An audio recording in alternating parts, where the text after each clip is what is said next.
جو اللہ کی بنائی ہوئی چیزیں ہیں وہ ساری صحت مند ہیں، جو لوگوں کی بنائی ہوئی چیزیں ہیں وہ ساری صحت مندی کے خلاف ہیں۔ بس بالکل آسان سا ٹوٹکا ہے۔ جو اللہ نے بنایا اس میں صحت ہے، دودھ ہے، گوشت ہے، فروٹ ہیں، گندم ہے، پانی ہے، جو چیزیں بھی اللہ نے بنائی ہیں ان میں صحت ہے۔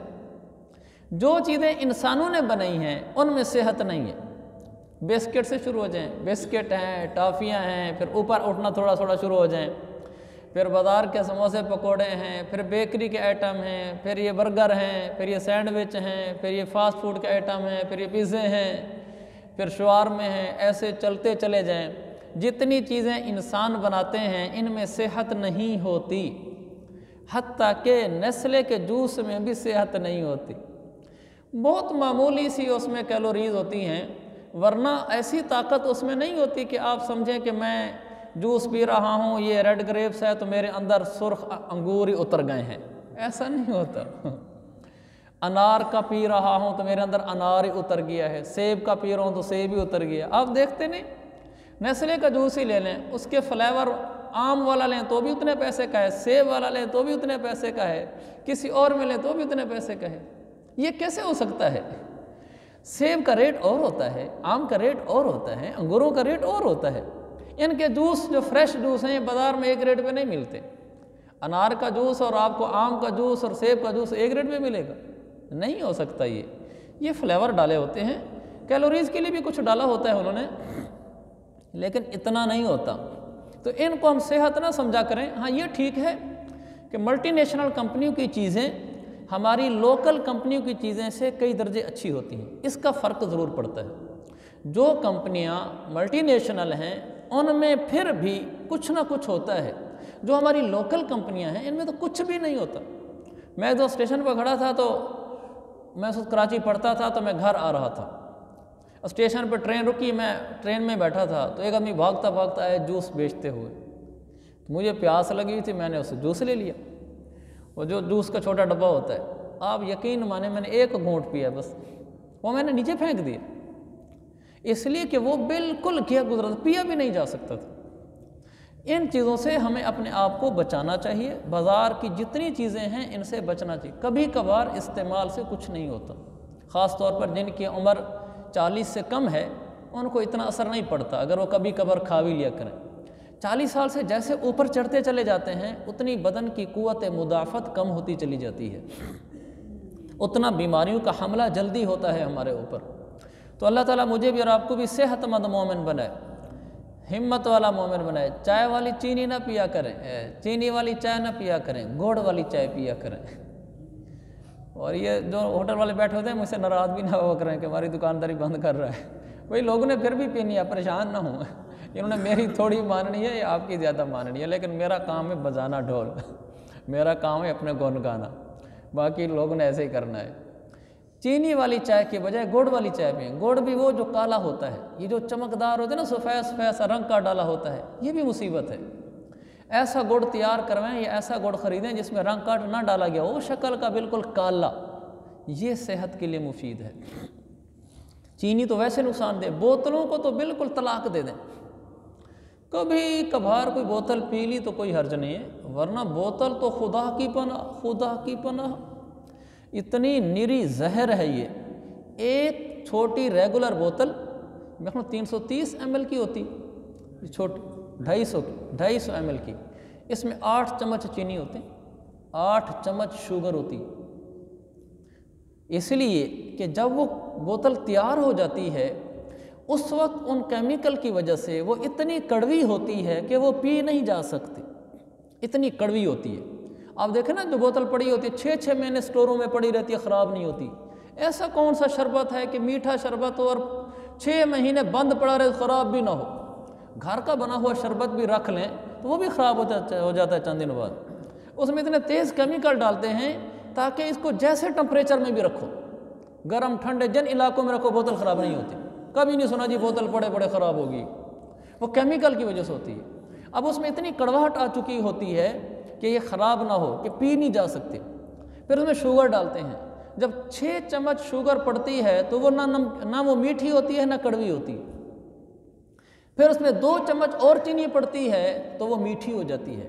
ہمیں 2 چمچ چینی کا مٹھاس کا احساس ہو رہا ہوتا ہے، لیکن ہمارے اندر وہ 8 چمچ چینی اتر رہی ہوتی۔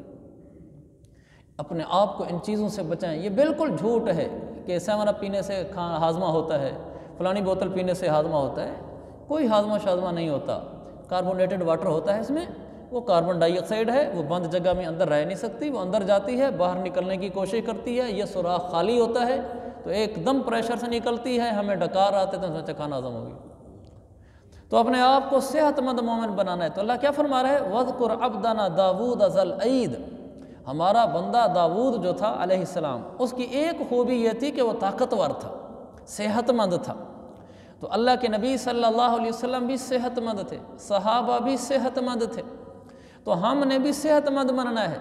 اس لیے کہ المؤمن القوی خیر واحب الی اللہ من المؤمن الضعیف۔ یہ میں آپ کو دین سکھا رہا ہوں، لیکن اس دین پہ آنے کے لیے طبیعت نہیں مانتی کہ طاقتور مومن کمزور مومن سے اللہ کو کہیں زیادہ پسند ہے۔ اپنی صحتوں کا خیال رکھنا۔ یہ گیزر کا زمانہ چل رہا ہے، تیز گرم پانی میں نہ نہائیں، نارمل پانی میں نہائیں، ایسا تیز گرم کہ چھس آ جائے، یہ نقصان دہ، یہ ہماری قوت مدافعت کو کمزور کر دیتا ہے۔ ایسے ہی ہیٹر کے استعمال سے بچیں۔ یہ جو گیس والا ہیٹر ہے یہ آکسیجن کھینچتا ہے۔ دیکھو وہ کس چیز میں آگ لگ رہی ہے، آگ تو ہوا میں لگتی ہے، بند کیبن میں آگ نہیں جلتی، یہ تو مشہور سائنس کی بات ہے۔ آگ کو آکسیجن چاہیے، آکسیجن کے بغیر آگ جل ہی نہیں سکتی۔ وہ جو ہم کمرہ بالکل ایئر ٹائٹ کر دیتے ہیں، کمرہ بالکل بند کر دیا، اندر ہم نے ہیٹر چلا دیا، ہمارے کمرے میں جتنی آکسیجن کھڑی ہوتی ہے وہ اس کو کھینچتا ہے، اسی سے تو آگ جلا رہا ہوتا ہے۔ پھر وہ ہوتا کیا ہے کہ آکسیجن کم ہوتی جاتی ہے، کم ہوتی جاتی ہے، کم ہوتی جاتی ہے۔ جب آکسیجن کم ہوتی جاتی ہے زیادہ، اور ہمارے پھیپھڑوں کو آکسیجن کی ضرورت ہے، یہ آکسیجن لیتے ہیں تو یہ ہلتے ہیں، حرکت کرتے ہیں اور ہم سانس لیتے ہیں۔ جب باہر کمرے کے اندر آکسیجن کم ہو جاتی ہے، ہمارے پھیپھڑوں پہ زور پڑتا ہے۔ جب مسلسل 4 مہینے 3 مہینے پھیپھڑے متاثر ہوتے ہیں، 3 مہینے 4 مہینے پھیپھڑے زور لگاتے رہے آکسیجن کو کھینچنے کے لیے، کمرے میں آکسیجن ہی نہیں تھی، ساری ہیٹر ہی کھا گیا، تو پھر پھیپھڑے متاثر ہو جاتے ہیں۔ ہم اس کی بجائے کھلی جگہ پر چولہا جلا لیا کریں۔ اگر ہیٹر جلانا ہے تو دروازہ تھوڑا کھلا رکھیں، بالکل بند نہ کریں کہ بالکل کمرہ گرم ہو جائے، اس کو خالی رکھیں، کہیں وینٹیلیشن رکھیں اس کی، تاکہ تازہ ہوا کا گزران ہوتا رہے اور آکسیجن کھلی ہمیں آتی رہے، ہمارے پھیپھڑوں پر بوجھ نہ پڑے، ورنہ صحت اس کی وجہ سے متاثر ہو جائے گی۔ گیزر کو بطور خاص تیز گرم پانی استعمال نہ کریں، اور مردوں کے لیے زیادہ نقصان دہ ہے سخت گرم پانی کا استعمال کرنا۔ اس کی بجائے ہم پانی تازہ استعمال کر رہے ہیں۔ سردی کو کم کرنے کے لیے اس کے وہ لے لیں، کمبل، رضائیاں، جرسیاں۔ دیکھیں نا بجلی اور گیس والے بل کے پیچھے لکھا ہوتا ہے کہ ہیٹر کا استعمال کم کریں، اور اس کی بجائے وہ سویٹر اور جرسیاں بنی پڑی ہوتی ہیں کہ ان کا استعمال زیادہ کریں۔ یہ صحت کے لیے بھی مفید ہے اور جیب کے لیے بھی مفید ہے، دونوں طرح اس کا فائدہ ہو جاتا ہے۔ تو ایک تو اس کا اہتمام کریں۔ دوسرا، جب سردیاں گرمیاں ہیں، جو لوگ اے سی استعمال کرتے ہیں وہ ٹمپریچر 26 سے نیچے نہ رکھیں۔ جتنا ٹمپریچر نیچے ہوتا چلا جاتا ہے اتنا ہی زیادہ جسم کی قوت مدافعت کم ہوتی چلی جاتی ہے۔ کمرے میں ٹمپریچر ہے 16، باہر ٹمپریچر ہے 45، ہمارا بدن ہے، اثر لیتا ہے۔ 16 کے ٹمپریچر سے اب باہر نکلے سیدھا 45 ہے، سیدھا 42 ہے، تو یہ جسم نہیں اس کو کور کر سکتا۔ اس کا آسان سا تجربہ میں آپ کو یہ بتاؤں، آپ یخ ٹھنڈا پانی پی کر اوپر چائے پی لیں، آپ کو خود محسوس ہوگا کہ آپ کے اندر کیا ہوا ہے۔ آپ پسینے سے شرابور ہو کر آئیں، آپ ٹھنڈے پانی سے نہا لیں، آپ اسے تو بیمار ہو جائیں گے، بخار ہو جائے گا۔ یہ کیوں ہوتا ہے کہ جب ہم پسینے سے شرابور ہو کر آئے تو ہمارا ٹمپریچر بڑھا ہوا ہے، اندر ٹمپریچر زیادہ ہو گیا ہے، اور جب ہم نے اوپر یخ ٹھنڈا پانی ڈال کر نہائے تو وہ ایک دم اکٹھے ہوا تو ہمارا جسم اس کو بیلنس نہیں کر سکا، جس کی وجہ سے وہ بیمار ہو گیا۔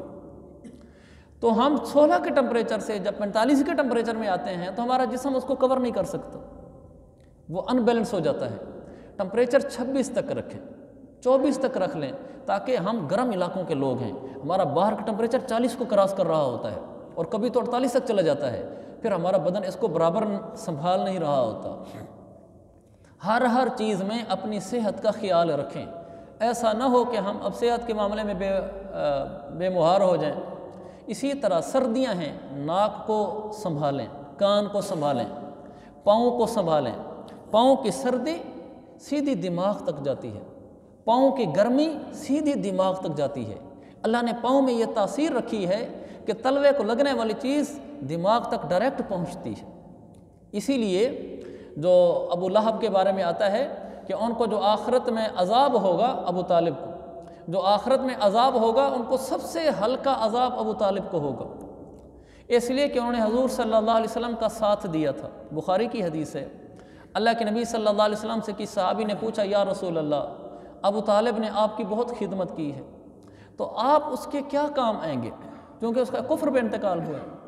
تو آپ نے فرمایا، انہ فی ضحضاح من النار، اور ایک روایت میں آتا ہے کہ آپ نے فرمایا اس کو جوتے پہنائے جائیں گے آگ کے، جس سے یغلی منہما دماغہ، جوتے یہاں پہنائے جائیں گے، کھولے کا دماغ، یہ ڈائریکٹ اثر کرتا ہے۔ حضرت تھانوی پاؤں کے نیچے بادام، کشتے، اس طرح کی کچھ چیزیں بنوا کر نرم ٹائپ اور پانی کی ٹائپ، یعنی اس میں جیسے شربت ٹائپ ہوتا ہے، اس میں پاؤں رکھ کر بیٹھ کر تصنیفات کرتے تھے کہ پاؤں میں جو اثر آ رہا ہے وہ سیدھا دماغ پہ پہنچ رہا ہے، کیونکہ دماغی قوت صرف ہو رہی ہوتی تھی۔ تو ہم اپنے آپ کو، پاؤں کو بچائیں، اور آنکھوں کا نام ہے، کانوں کو بچائیں اور ناک کو بچائیں۔ ان راستوں سے سردی زیادہ اٹیک کرتی ہے، ان کو بچائیں گے تو سردی محفوظ رہے گی۔ بعض آدمی فیشن کے چکر میں سردی سے کانپ رہا ہوتا ہے، لیکن کان نہیں سنبھالتا، ناک نہیں سنبھالتا، تو وہ بیچارہ سردی کا شکار ہو جاتا ہے۔ سخت سردی لگ رہی ہو، کان اور ناک اور پاؤں کا خصوصی خیال کریں، یہاں سے سردی اندر نہ جائے۔ یہ میرے عزیز بھائیو ہمارا دین ہے، ہمارا دین ہے، ہمارا دین ہے۔ ہم نے اپنی صحتوں کا خیال رکھنا ہے، کھانے پینے میں خیال رکھنا ہے، کیا کھانا ہے کیا نہیں کھانا۔ ساری باتوں کی ایک بات، کبھی پیٹ بھر کر نہیں کھانا، کبھی پیٹ بھر کے نہیں کھانا، کبھی پیٹ بھر کے نہیں کھانا۔ حکیم آیا مدینہ منورہ میں، غالباً جالینوس تھا، اور وہ 6 مہینے وہاں رہا، کوئی مریض اس کے پاس نہیں آیا۔ اس نے لوگوں سے پوچھا کہ یہ لوگ کیا کھاتے ہیں، تو انہوں نے روٹین کی خوراک بتائی جو کھاتے ہیں۔ اس نے کہا اور اس کے ساتھ کوئی، یہ کب کھاتے ہیں؟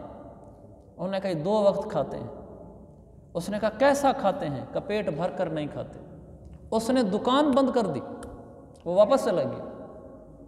نفت العرب میں لکھا ہے، کوئی سنی سنائی بات نہیں ہے۔ دکان بند کر دی، واپس چلا گیا۔ اس نے کہا یہ قوم کبھی بیمار نہیں ہو سکتی، مجھے ضرورت نہیں ہے کلینے کھولنے کی اور دکان کھولنے کی۔ جو آدمی پیٹ کو خالی رکھ کر اٹھتا ہے وہ بیمار نہیں ہو سکتا۔